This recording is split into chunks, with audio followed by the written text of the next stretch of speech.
Me gida. Me gida. Me gida. Me gida. Me gida. Yau kwana uku ke ga me gida. Kana ta tunani na tambaye ka me ke faruwa ka ce mini bakon me gida ko na maka wani laifi ne. To ga ya mani gaskiya. Ga ya mani gaskiya me ke faruwa. Na lande. Ga wata. In ba wani ikon Allah ba yau 27 ga watan kunya na. Me gida na me kuma? Na rinci da Allah. Wani buki a gabana.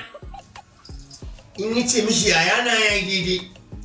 In yace mishi abokina yayi daidai. Ka in yace mishi ma obana duka hudin bature ya ce the same thing. Ina da wani na nora na tafiya. Ban aje ba kuma ban ba wani ma ajiya ba. Zuwa Lagos. Lagos kuma me gida? Bilalati Lagos. Ako wani uban gidanka ne wanga me gida da zaka buki har Lagos.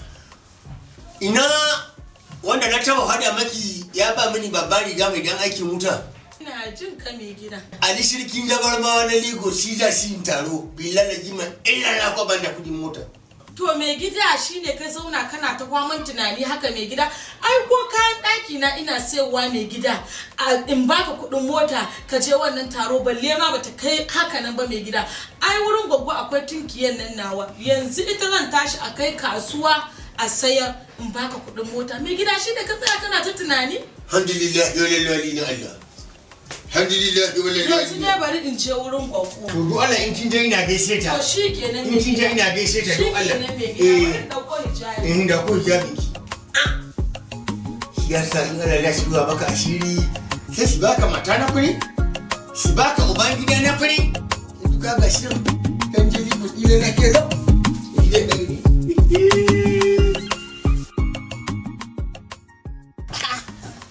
Dole ina jin ka. Ko da na isa wuji. Na lince cokali da sojin ya baka mari. Kwam.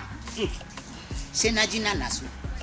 Sai na gane ashe akwai bimbincin mali soja da kuma namu koi. To ina dan gwari Ga wani ne. ko gobe kai mu soja laihi wallahi kaka bari rika ka. Hannun na ya kantan bindiga. Gaskiya ne. Ai da na rena shi jikin shi dan kakarami kamar nawa. Amma da yayi aiki ne sai na dawo cikin hankalin. Kai ci kaka da surutu ka sani min yin wannan ji. Tun da sahe na sa mata mu yayi mini dindi kolomi daga. Matan ku ko matanka? Shin ne mana mata mu. Ka zo mu je gidan mu ci dindi kolomin tare. Abin da nake so da kai. Na sa masu aiki gona. Yanzu ina so in je gona domin in dubo su. Ka san shi dindi kwalo abin marmari ne. Ko ka koshi ka ci shi. Don Allah ko da gale da ka dan sawo mani. Kuma a da majalisa ka bani. Haka